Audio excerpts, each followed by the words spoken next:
আসসালামু আলাইকুম। এখন বৈশাখ মাস শুরু হয়েছে, তো প্রচণ্ড গরম পড়ে।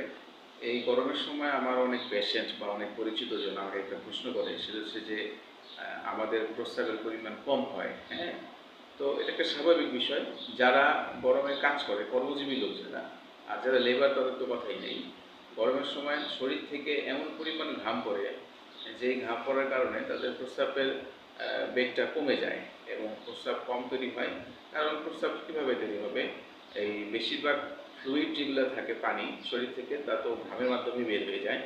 যার ফলে কর্মজীবীদের, বিশেষ করে লেবার শ্রেণীর লোক যারা আছেন, তাদের যদি এই গরমের কারণে প্রস্রাব কম হয় সেটা নিয়ে ভাবনার আসলে কিছু নাই। এছাড়াও যারা মাঝে মাঝে ঘুরতে বের হয়, গরমের সময় ঘুরতে বের হলো বা কোথাও কোনো জায়গায় গেল, কোনো একটা কাজে গেল, হঠাৎ করে তার শরীরে প্রস্রাব কম হতে পারে, এটা স্বাভাবিক।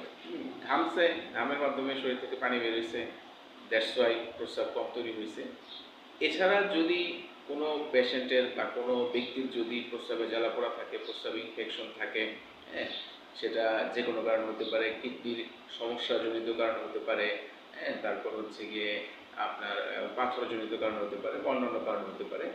এই ধরনের সমস্যা যদি থাকে তাহলে আমাদের চিকিৎসায় খুব ভালো হয়। আমার অনেক পেশেন্ট আলহামদুলিল্লাহ প্রস্রাবে জ্বালাপোড়া, ইউটিআই, হ্যাঁ, যেটা হচ্ছে প্রস্রাব ইনফেকশন, পুরুষ এবং মহিলা বিভিন্ন ধরনের রোগী এই প্রস্রাব ইনফেকশন এবং জ্বালাপোড়া বা ব্যথা প্রস্রাব করার আগে পরে এগুলো নিয়ে আসে এবং ভালো হয়।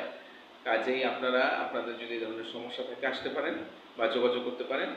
এছাড়া গরমের মধ্যে প্রস্রাব কম হয়, এটা নিয়ে আসলে অত বেশি দুশ্চিন্তা করার কোনো কারণ নেই।